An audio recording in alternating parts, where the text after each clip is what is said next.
Осудените на доживотен затвор за убиствата на Вања и на Панче бараат повторно судење. Почитувани гледачи, јас сум Милена, ова се вестите што го одбележаа денот. Осудените на доживотен затвор за убиствата на Вања и на Панче бараат повторно судење.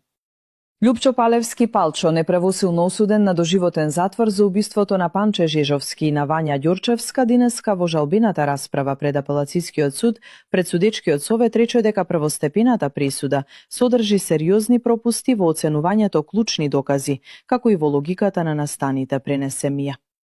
Филипче, Муцунски во Брисел беше потиво код есенски дожд.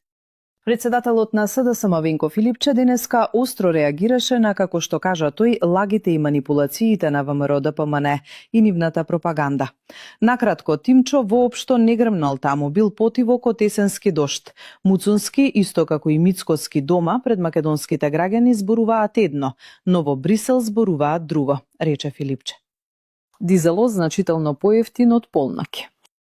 Цените на повеќето горива од полноќ повторно се менуваат, при што неголемо намалување има кај дизелот и екстралисното масло, додека кај бензините има благо намалување. Мицкоски им ја краде иднината на младите, затоа се иселуваат од државата. Председателот на Социјалдемократската младина Трајче Стојчевски на денешната пресконференција истакна: младите масовно се иселуваат и ќе продолжат да се иселуваат од земјава, не затоа што не ја сакаат Македонија, туку затоа што не гледаат перспектива на чело со Мицкоски.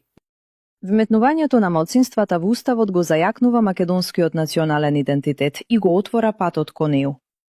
Порпоруката на СДСМ Богданка Кузевска на денешната пресконференција изјави: вклучувањето на малцинствата во Уставот го зајакнува македонскиот национален идентитет, а не го слабее.